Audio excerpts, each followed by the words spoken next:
Garen me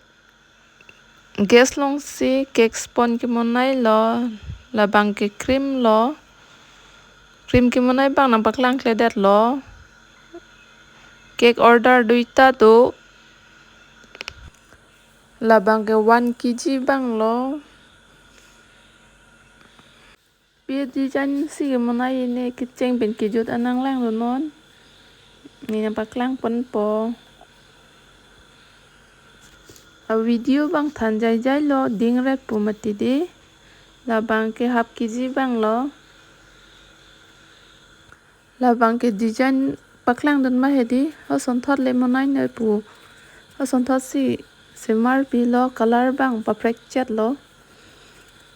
la bang icing kuri lo lan 1 kg bang ke icing kuri bang nang paklang pon pedet lo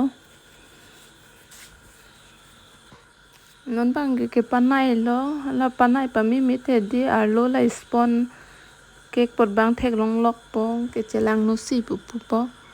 la bang ke 1 kg bang lo a design bang pa prek chat lo sap so dai monai ver pen he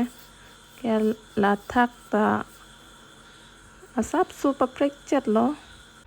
design da pisi se mari ma pu matha det pu pulo da yo son se marong lo la bang ke arvo lo nozel la ve pin pen si arvo bang ke monai lo hala piping bek bang hende ing tip chet chet nang po la tang lo jo la bang second bang lo la bang ka thak bang ke lop sign do la pu design kuri at si la cream pen se mar lo nozel pen joy ke po draw at te hedi ke la bang tang lo ke la amir pu asap sap pidon no design bang ke simple vik lo la bang ke tangal lo jo la hen lo